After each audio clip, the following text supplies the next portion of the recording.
Himmler, born in Lučenec in 1914, Mrs. Váradi, born Vera in Dobšina in 1908, and Ms. Anna Kaufmann, born in Kaposvár in 1914. Edith Himmler. Until June 1st, 1944, I was allowed to work with special permission. Then I lost my job due to the Jewish laws. After that, I worked in a state munitions factory until December 1st, when I was deported.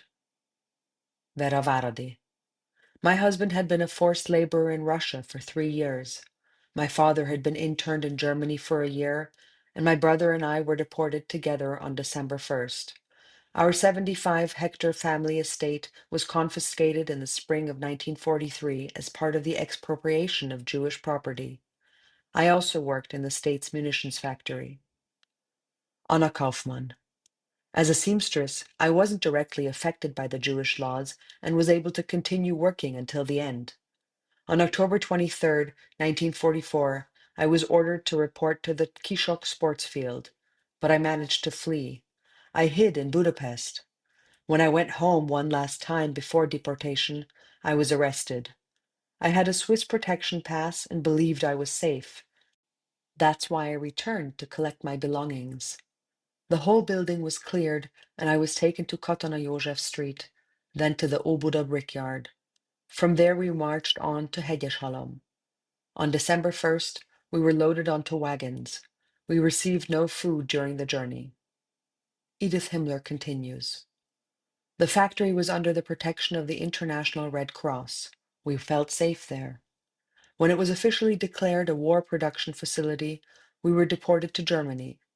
At Józsefváros station, 70 people were crammed into each wagon, and we only received food twice during the entire journey. We reached Zorndorf, were transferred to passenger cars, and arrived in Ravensbrück that same evening. There we were placed in tents. The conditions were horrible. No water, no washing facilities, no toilets. We were bathed once, our clothes were taken away, and we were given dirty, ridiculous garments. We barely recognized one another. Life there was dreadful. The food was just unseasoned soup made from beets, full of sand. Many suffered from diarrhea and lost weight rapidly, down to 40 kilograms.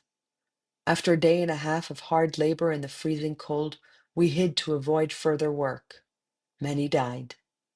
On January 9th, 1945, we were bathed again, stripped of everything once more, and had to stand naked outside from 1:15 a.m. to 6 a.m. Then we were given clothes and loaded onto a train.